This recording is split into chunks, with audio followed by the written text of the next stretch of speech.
Hi, this is Dennis with Second Chance Tackle, doing our pandemic projects. Here's another one out of the bin. Somebody got me started on these trade reels now. I guess I'm not going to stop for a little while. Seems like I have a lot of them. And today I'm going to work on another one. We did a Ted Williams for Sears.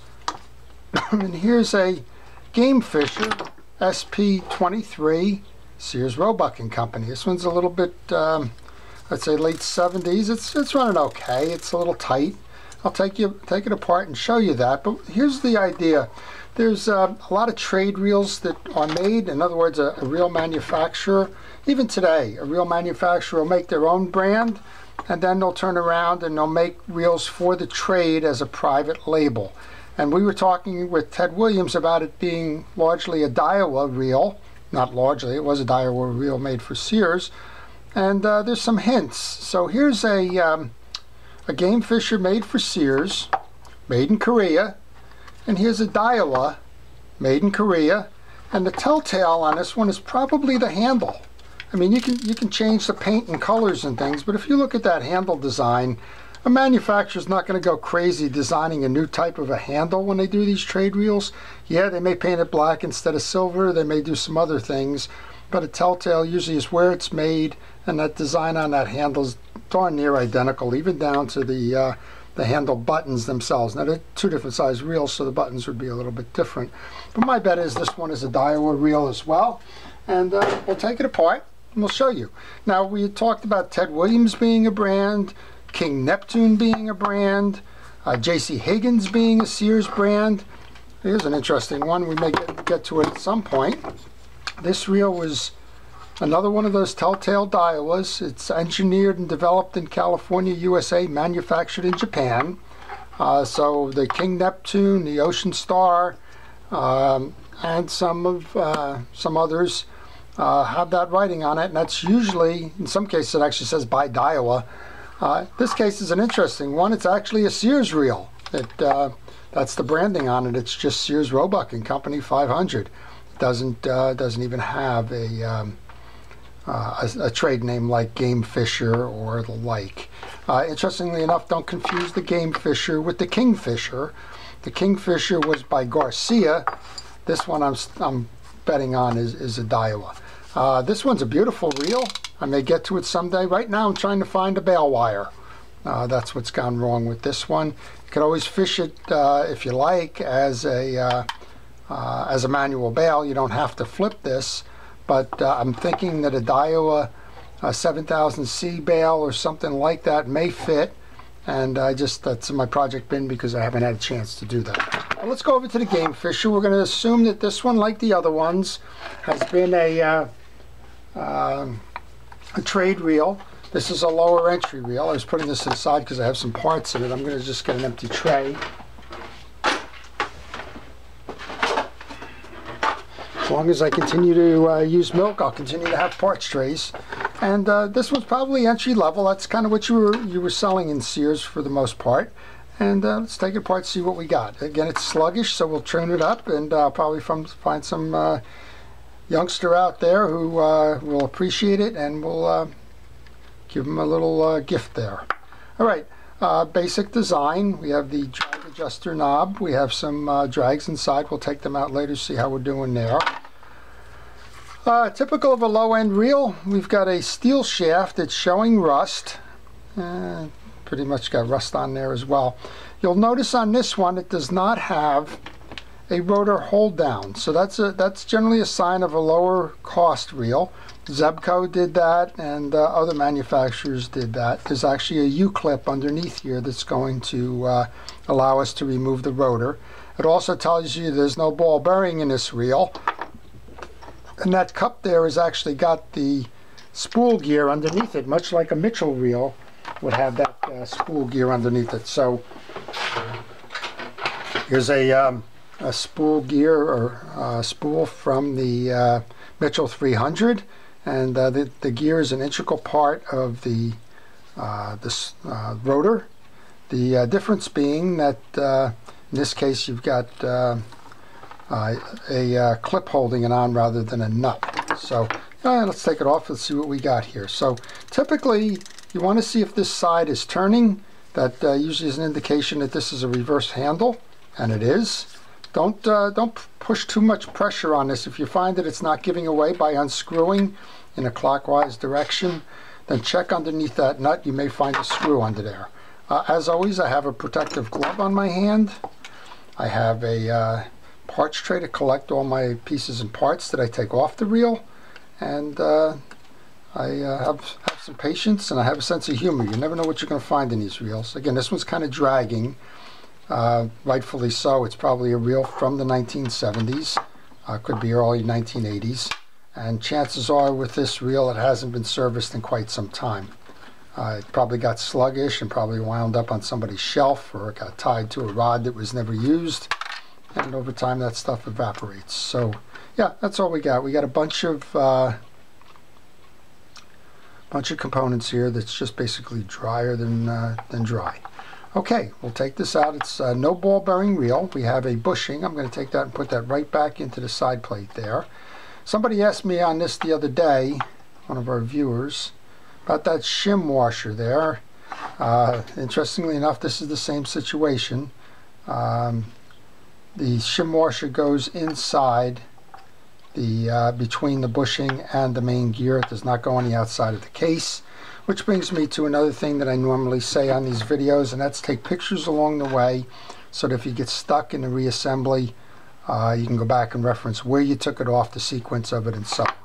So we've got that that little shim washer. I'm going to put that into the tray just so I don't lose it, because I want to just get some of that dried grease and rust off of it. To do that, I'm going to use a penetrating oil. In this case, it's CRC. You could use WD-40 or any of the pieces like that. Okay, there's a pin that holds the crosswind arm, so let's take that pin out. And we can see it's kind of rusted, which tells you that the materials that they were using for this essentially was steel as opposed to stainless or brass or something that was less corrosive. Just pulling that out, I found that this is the reason why it's so darn sluggish. It's got a lot of rust and dried grease on it. Just going to lay that on the table for a moment while we complete the disassembly. I'm going to take the cross arm out. I'm putting these on here because I'm going to squirt these down with that WD-40. Might as well do it right now, because that's what's jamming this reel up at the moment. And there's no reason that this reel can't go back into service, and there's no reason that some child can't have a great lifetime full of memories with this reel. It is a solidly designed reel. As I mentioned, it looks like a Daiwa RS series reel, and my guess would be it would probably line right up with an RS 1300. Actually, I have one of them in my bin. It would be worth taking a look at. Okay, once you take that crosswind out, you have the other side bushing and a dirty main gear. We got a lot of junk inside the case, which we'll clean up. And you can see the dried grease over on the side here, which is typical of what happens when you don't do maintenance for a while. It just kind of finds a post to lay on and then dries up. And then we should have a U-clip right here. Sometimes it's hard to see because we have so much debris on there, but there is the U-clip that rides in a channel here, and that holds that whole rotor assembly in. Now, some folks have asked me, they say they have a rotor that's rocking and the line spools unevenly as a result. If you have one of these reels and that's happening, you're just out of luck. You're going to have to live with it. There is no adjustment on that. But once you take that, you'll see that it is an integral part of the rotor assembly, just as the Mitchell. The only difference being that this one has the clip that holds it from underneath, and the Mitchell has the one that holds it from above. All right, we're just going to do house cleaning on this then. We're going to make sure that we get all the dried grease out from underneath the rotor. We're going to spray the top, and we're going to spray the case. And then while we're at it, we might as well spray, take the bushing off of this, put that in there, and then we'll spray the back of, well, we'll use our cotton swab first to see if we can't get a pile of that old grease off there. There's no sense just making mud of that. Now we'll give it a spray and try and clean up the teeth and the like in between. So this is typical of a reel you would find on a flea market. It wouldn't be that expensive, a couple of dollars, maybe somewhere between $5 and $10, depending on the bargain you can strike and what somebody may or may not know about the reel in terms of the owner. A lot of guys that are at the flea market just are reselling something that they never fished with, and some of them don't even know what they've got. Sometimes they acquire an estate or something, and these are just in a pail or a bucket on the side, probably for the reasons we mentioned there, which is that they hadn't been serviced in a while and just kind of got abandoned in place. And you can generally get a decent deal, and if you know what you're doing, you can generally bring these things back to life. They're limited parts, so if you break one, you're not going to get it, but get a replacement, that is, without getting a reel itself. But by the same token, if it's operational, there's that limited parts has another meaning, which is that limited things to break. There's just not a lot of features and functions on these. They're relatively simple reels. And if they're relatively simple reels, then there's less to break, right? That's a complaint on today's modern vehicles. They're putting so many computers and the like into them that there's just more things that can go wrong with them. And you know, sometimes the older ideas of just give me something with an engine that makes it go is good enough. All right, we just want to get a little bit more out of here. In this case, it's pretty clean. There was a little bit up top. We'll just buff that off, and actually you can see it's nice paint underneath here. Nothing's really bubbled or anything in terms of paint. I had a bushing that came out of that case. Now when you're working on some of these older reels, this one's got some broken line on it. When you're working with these older reels, pay attention to them. Sometimes on these bushings on the case, there's actually two tabs that are sitting on this plastic bushing. Make sure that if you do have that type of a situation, that those tabs inset into the holes in the case. This is another shim for the main gear.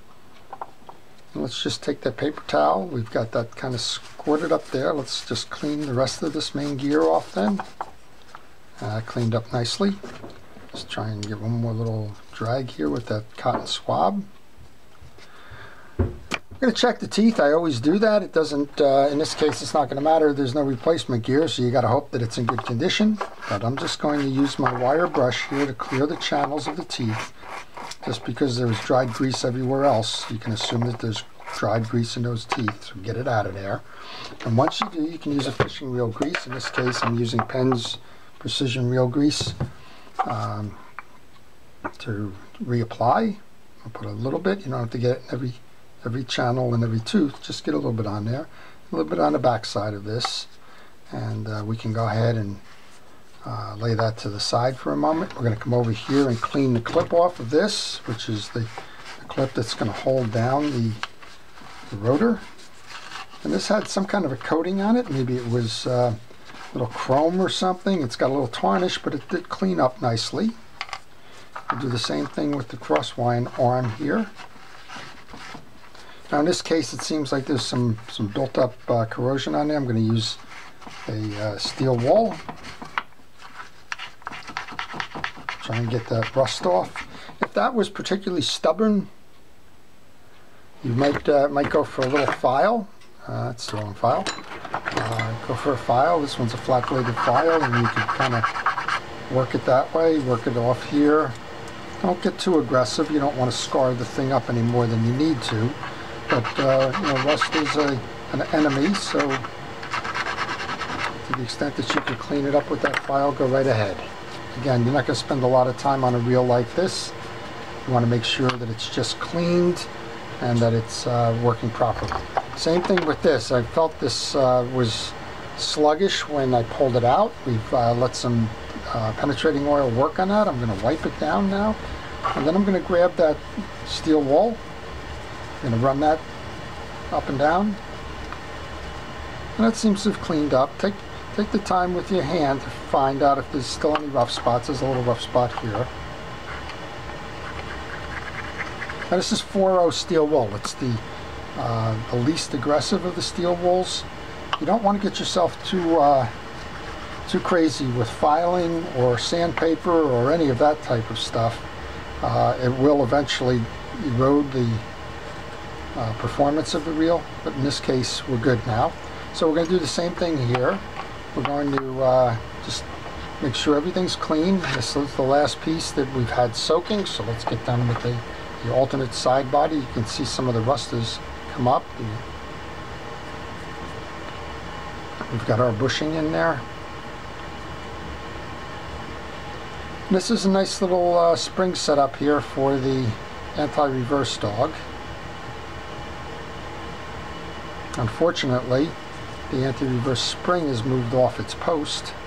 See if we can work that back in. You have a little tab here which belongs between the two, these two little studs there. That's where the tail end of that spring belongs. Let's see if we can get it in there.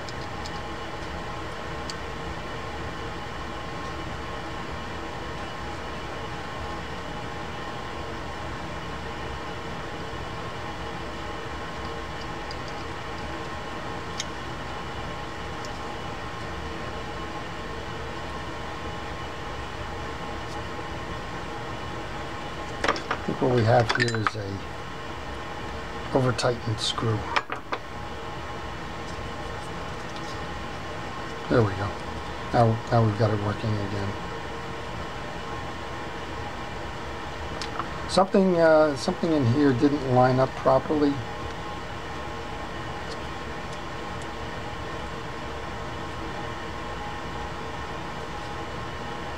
And that's not atypical.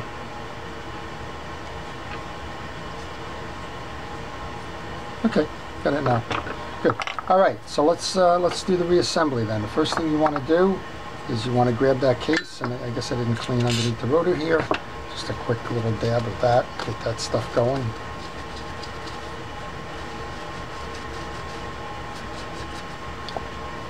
Make sure that the bail is operational. Doesn't hurt to put a little bit of penetrating oil on both sides of the bail while we're at it. And there's a trip lever underneath here. You can see it coming up and down. You want to just put a little bit of oil on that as well. Work it in to make sure that it's functioning properly, and this one's doing just fine. I'm going to take the rotor. I'm going to put some wheel grease onto the pinion gear bottom of that. I'm going to insert that through the case. I'm going to grab that little tab, the U-lock. Put that in the channel, and the case is going to keep that closed, and we're going to be fine with the, I have that open, we're going to be fine with the spin on that. And we can take the main gear, which we've lubed up, insert that into the bushing, make sure that we put some grease onto the other side where that crosswind arm is going to go, grab the axle, get a little bit on there, you don't need to get a lot on there. I'm going to slide that in with that hole facing outward. And we're going to assemble the crosswind arm. A little bit of dirt to push through that pinion gear. Let's put that off. Crosswind arm goes over that circle. We're going to bring the axle through, grab your holding pin,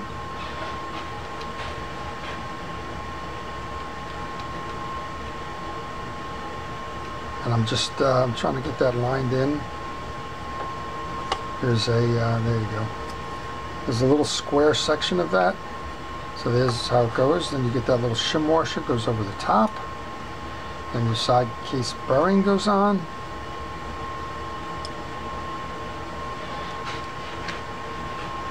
And your side plate goes on.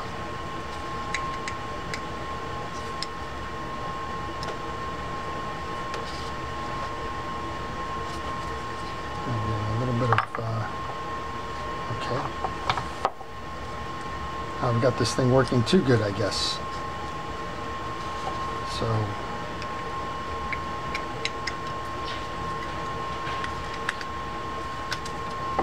all right, we're on. Got our anti-reverse working. I'm going to grab the case screws. There's 3 of them. That's where you can have the benefit of your parts tray. You can go in there and find them. And this reel is going to make a youngster happy. Some folks have asked me what I do with the lower end reels that I get in flea market sales and the like. And most of the time, I call these YouTube projects. I buy them just because folks are interested in the various technologies and reels. And then I find some deserving young child somewhere that is interested in fishing, and I pass it along to them. And I rest comforted in knowing that the reel's going to work for them. And maybe they'll have a hobby for life in terms of fishing. Alright, so we got this thing spinning nicely. Let's go over to the drag set here. There's a C-clip or a heptagonal clip in here. You want to grab that. You want to hold your finger over it so you don't shoot it out. That's the clip I'm referring to. And underneath that there's a drag stack. Most of the time these are plastic drags. And that's what we seem to have here. Yep, we do. So that's plastic drags are not a bad thing, and actually they're pretty good in a reel like this. You don't need a lot of drag tension, and these are limited maintenance. Which, if you're doing an entry-level reel, you don't want a lot of required maintenance, because the people who are buying them, chances are they're not going to give you that or take care of them that much anyway. All reels should be cared for, but that doesn't mean that they will be cared for. Okay, back in then. You're going to go alternating. You have a round one with a square inside next to the fabric washers. These are just blemishes, they're not dirt. And then you have one that has a round circle but ears. Then you have the last of the plastic ones, and then you have the other one that has the rectangular top. And you go back in with the clip. When you go to reinstall a clip, don't put them in these 2 holes, the tags. Just bring them north or south of the holes. Just get them out of the way. You don't. You want to make sure that that clip sits in nice and tight in that little channel there, which is what just happened here. You heard the snap. Go ahead and grab the spool. Looks like we came through on that that clip there. That's okay. Pull that spool off for a moment. That spool is on, this tension clip is only there to hold the drag washers in place. Obviously it's not doing that good a job here at the moment, but it will. That's just because they weren't aligned properly. Again, just have some patience and a sense of humor, and you can usually get through these pretty easily. It has nothing, that clip has nothing to do with the actual drag tensioning. That's by the knob. We're in good shape with that now. This is what controls the tension on those drag washers. As I mentioned, that clip just holds them in place. Alright, tighten this down, make sure they all work. This reel would be appropriate for rivers, lakes, bays. It's about a 3000, 4000 series, probably 3000. Didn't, well, it says 2.3, so it's probably a 2 or a 3000. I'm going to just put that handle back on, then we'll give it a crank and we'll see how we did. Well, there you go. It's certainly a whole lot better than it was. It's not the loosest operating reel in the world. You wouldn't expect that. You don't have any ball bearings in it. You have limited drivetrain with the main gear. But you know what? We've got what we need. We've got a big gear driving a little gear. We've got a functional bail. We've got a nice clean reel. It'll be attractive. Probably if I find that right kid for this, his friends will ask, what in the world is that, right? Because who in the world has seen one of these in some time? Alright, well that's it. That's the Gamefisher for Sears Roebuck. Late 70s, early 80s. Manufactured, no question, by Daiwa. And probably comparable to the Daiwa RS series. And you know, this one's got a lot of guts inside of it. It can go fishing for a long time to come, and it will treat you well if you treat it well. So I hope you've enjoyed it. If you did, please subscribe. That's what keeps my channel going. If you have a question on a reel, I answer all comments. So please ask the question, even if it's not about this particular reel, if you're stuck on a particular repair project. And if you have a repair project, maybe something you were fishing as a kid that you just don't know how to tackle, nor do you have the want or the desire to tackle, well, I repair fishing reels as well by mail. So if you're interested in that service, just drop me an email. My email is at the end of this video. So with that, thank you for watching. Stay safe. Please stay indoors, stay safe, and we'll get through this pandemic. This is Dennis with Second Chance Tackle. Thank you for watching.